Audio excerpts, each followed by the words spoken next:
তুমি চলে এসেছো। তোমরা না কাজের বউরা না খুব ডাবা হয়েছে। 10টায় আসবে বলে 12টায় আসলে। তাড়াতাড়ি আসো, ভেতরে আসো। কি কাজের বউ? হ্যাঁ তো, তোমাকে কি আমি বাড়ির মালিক বলবো? এসো, ভেতরে এসো। এ দেখো, কাজের বউটা চলে এসেছে। তুমি কি কাজগুলো বলবে সমস্ত বলে দাও, আমি একটু আসছি। মা মা তুমি? কে মা? ও অনিতা, তা আমার মা।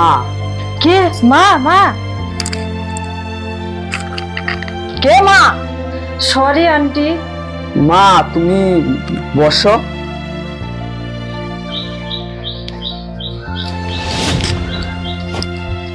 অনিতা, যাও গিয়ে মায়ের জন্য জল নিয়ে এসো।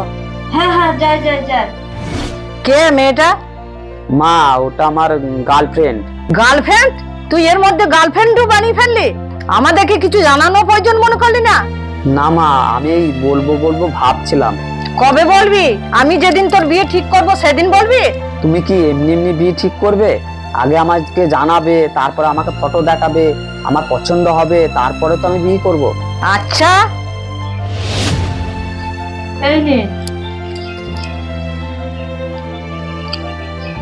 মা, ও না আমার সাথেই থাকে। হ্যাঁ, সে তো বুঝতেই পারছি। মা, তুমি এখনো রাগ করে আছো? ও বুঝতে পারেনি তাই বলে ফেলেছে। মা, আর ও খুব ভালো মেয়ে। ভালো মেয়ে? কেন রে, আমাকে দেখে কি মনে হয় কাজের বউ? মা বলছি, ও ভুল করে বলে ফেলেছে। তুমি এখনো রাগ করে আছো? এই নিন চা। চা? জানো তুমি আমি যে চিনি ছাড়া চা খাই? হ্যাঁ মা, আমি জানি আপনি চিনি ছাড়া চা খান। আমাকে ও আপনার বিষয়ে সবটাই বলেছে। এই নিন চা। অনিতা, এসো না, বসো।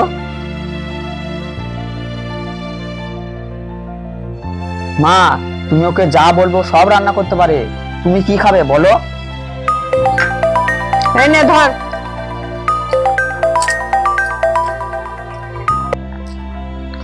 হ্যালো। হ্যাঁ হ্যাঁ, আমি এই মাত্র পৌঁছালাম। কি, তুমি বাবুর জন্য মেয়ে দেখেছো? তা দেখতে কেমন? মা, তুমি কি করছো এগুলো? তুমি ফোনে ছবিটা পাঠাও তো। মা, আমি তো বললাম অনিতাকে ছাড়া আমি কাউকে বিয়ে করব না। হ্যাঁ গো, মেয়েটা খুব সুন্দর দেখতে, একবারে দিনটা পাকা করে ফেলো। মা, আমি বলছি তো আমার কাউকে লাগবে না। আরে দেখ ছবিটা একবার, দেখ দেখ। আরে ছবিটা দেখলেই তোর পছন্দ হয়ে যাবে। না মা,